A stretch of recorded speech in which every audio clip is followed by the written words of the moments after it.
les structures d'accompagnement qui ont aidé à porter le projet, il y a quand même la région Occitanie qui nous a beaucoup aidé avec son fameux 1 euro citoyen, 1 euro de la région. C'est-à-dire que dès lors qu'un citoyen mettait 1 euro, la région abondait à mettre 1 euro avec deux limites. Une limite globale à 100 000 euros et une limite par personne qui investissait à 500 euros. Ce qui fait que ça nous a permis euh, comment dire, d'inciter les gens à prendre 5 parts, parce que chez nous, une part, c'est 100 euros, d'inciter les gens à prendre 5 parts pour cette raison-là, que voilà, comme ça, eux, ils mettaient 500 euros et puis la région allait mettre aussi 500 euros. Donc la région nous a beaucoup aidés.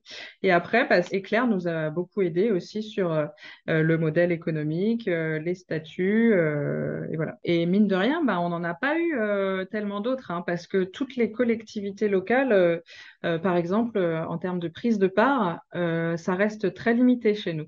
Et en fait, je pense qu'on fait un peu face à que ce soit chez nous ou ailleurs, hein, d'ailleurs, mais je pense que les collectivités locales, notamment, elles sont un peu échaudées par les gros projets qui arrivent sur nos territoires où il y a de la place, et qu'en fait, ils font un peu un refus global, ou en tout cas une prudence générale et forte en face de n'importe quel projet ENR, notamment ceux qui sont au sol.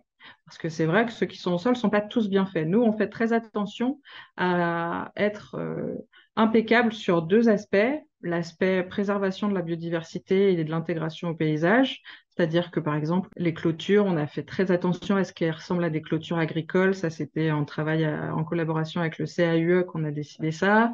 Les panneaux, évidemment, on les met le mieux possible pour qu'ils ne soient pas vus de loin. Et puis, il y a tout l'aspect compatibilité avec l'activité agricole, si elle préexiste. Par exemple, on a des brebis sous nos panneaux.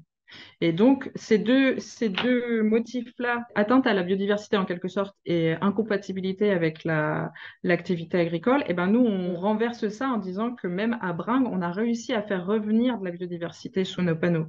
Avant, c'était un terrain qui était tout à fait embroussaillé. Et maintenant, il y a des belles pelouses sèches typiques du Causse du Quercy qui sont entretenues par des brebis de temps en temps. Et voilà.